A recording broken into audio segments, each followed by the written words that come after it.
আমরা দেখলাম 2006 সালে 28শে অক্টোবর ঢাকা রাজধানীতে পৃথিবীর ইতিহাসে মানুষ দেখল লাশের উপরে একদল মানুষ নামের হায়না কেমন করে নৃত্য করে। একদল আল্লাহওয়ালা আর একদল শয়তানওয়ালা, একদল জানোয়ারের চাইতে নিকৃষ্ট আর একদল ফেরেশতার চাইতে উত্তম।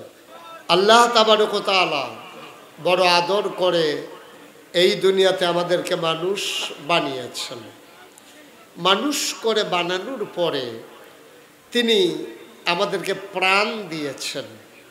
মনীষী বলেন প্রাণ থাকলে প্রাণী হয়, মন না থাকলে মানুষ হওয়া যায় না। মশা যেমন একটা প্রাণী, মাছি যেমন একটা প্রাণী, গরু ছাগল জন্তু জানোয়ার পশু পাখি সবাই যেমন প্রাণী, আমরাও প্রাণী। গরুর যেমন দুটা চোখ আছে, আমাদেরও দুটা চোখ আছে। গরুর যেমন কান আছে, আমাদের কান গরুর কানের চাইতে আরো ছোট, গরুর কান আমাদের চাইতে আরো বড়। কিন্তু গরু গরুই, আর আমরা মানুষ। আমরা মানুষের আকৃতি আছে, কিন্তু আমরা মানুষ হিসেবে গোটা বিশ্বে নিজেদেরকে পরিচিত করতে পারি নাই। এটা আমাদের জন্য লজ্জাজনক, দুঃখজনক। আপনি দেখবেন যে একটা কাক যদি কোথাও মরে যায়, কাক একটা পাখি, দেখবেন অসংখ্য কাক সমবেদনা জ্ঞাপন করার জন্যে সুখ সন্তপ্ত পরিবারের পাশে এসে দাঁড়ায়। কিন্তু আমরা মানুষ নামের কলঙ্ক আমরা দেখলাম 2006 সালে 28শে অক্টোবর ঢাকা রাজধানীতে পিচ ডালা পথগুলোকে মানুষের রক্তে যারা রঞ্জিত করে দিল। শুধু তাই নয়, পৃথিবীর ইতিহাসে মানুষ দেখল লাশের উপরে একদল মানুষ নামের হায়না কেমন করে নৃত্য করে। ঠিক কিনা বলেন? সুতরাং মানুষের কোয়ান্টিটি বেড়েছে, আমাদের কোয়ালিটির বিকাশ সাধন হয় নাই। গোটা বিশ্বে এখন 800 কোটি মানুষ, 250 কোটি মুসলমান, অথচ মনুষ্যত্বের বিকাশ ঘটে নাই। যদিও আমাদের অর্থনৈতিক সমৃদ্ধি অনেক ক্ষেত্রে এসেছে, আমাদের সোনের ঘরেরগুলো জায়গায় আমাদের টিনের ঘর হয়েছে, টিনের ঘরের জায়গায় আমাদের বিল্ডিং হয়েছে, আমাদের একতলা ভবনের জায়গায় 10 তলা ভবন হয়েছে। আমরা আর্থিকভাবে উন্নতি হয়েছি। গোটা বিশ্ব আজকে গোটা বিশ্বকে বলা হয় গ্লোবাল ভিলেজ। আজকে গোটা বিশ্ব কম্পিউটারাইজড, কিন্তু অবাক বিশ্বয়ে মানুষ তাকিয়ে দেখলো মানুষ আজকে পশুর চাইতে নিকৃষ্ট। ঠিক কিনা বলেন? 1500 বছর আগে নবী যখন দ্বীনের দাওয়াত দিয়েছিলেন তখন মানুষগুলো হয়ে গিয়েছিল 2 ভাগ, একদল আল্লাহওয়ালা আর একদল শয়তানওয়ালা। একদল জানোয়ারের চাইতে নিকৃষ্ট আর একদল ফেরেশতার চাইতে উত্তম। একদল জান্নাতি আর একদল জাহান্নামী। আমরা কি জাহান্নামী না জান্নাতি? সবাই কথা বলতে হবে, জাহান্নামী না জান্নাতি? মঞ্চে যারা আছে না বললেও চলবে, ওনার যে বইছে যে হুইতালাইছে না, এটাই তো বেশি কথা। এটাই আমরা কি স্যাট বদলাই লইতাম নাকি? যারা কথা কয় তারারে তুললা তারারে নামাই দিতা না? থাক কইব তারা কইব, কথা হয়েছে। আমিন কর, জুড়ে আরো জুড়ে সবাই পড়েন মারহাবা। তাইলে মানুষ হয়ে গেল কয় প্রকার? আল্লাহওয়ালা, শয়তানওয়ালা, জান্নাতি, জাহান্নামী, ফেরেশতার চাইতে উত্তম, জানোয়ারের চাইতে খারাপ।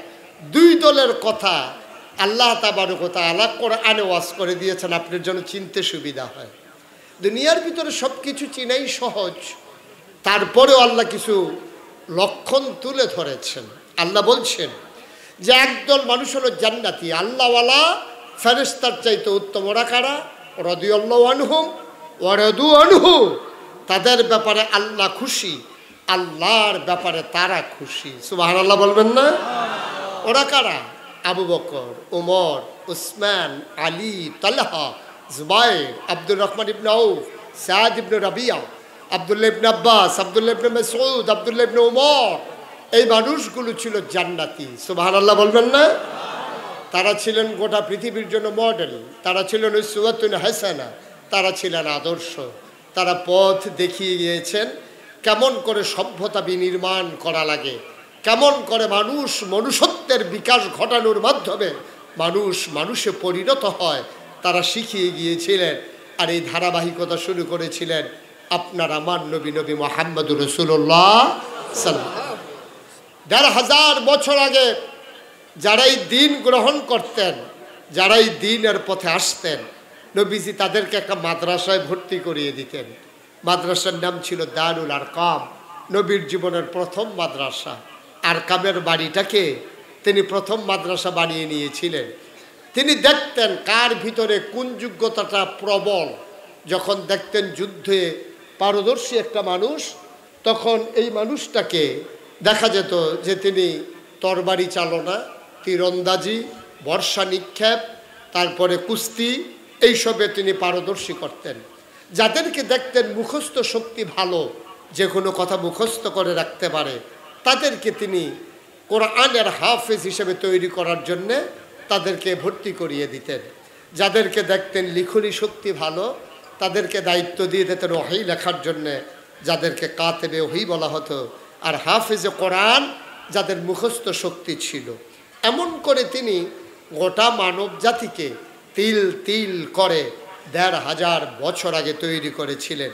বিদায় হজের ভাষণে তিনি যখন বললেন, বাল্লিগু আন্নি ওয়ালাউ আয়া, তোমরা পৌঁছে দাও আমার কথাগুলো, যে কথাগুলো আমি বলেছি পৃথিবীর আনাচে কানাচে, উত্তর মেরু থেকে দক্ষিণ মেরু, প্রাচ্য থেকে পাশ্চাত্য, সব জায়গায় আমার কথাগুলো ছেড়ে দাও। অনেক সাহাবারা বাড়িতে যাওয়ারও সুযোগ পাননি, ঘোড়ায় চড়েছেন। ঘোড়ায় চড়ে তিনি যুদ্ধে জয় করতে করতে, মানুষের মাঝে আদর্শ প্রচার করতে করতে সমুদ্রের কিনারে গিয়ে দাঁড়ালেন। ঘোড়ার পাগুলো সমুদ্রের পানিতে ভিজে গেল।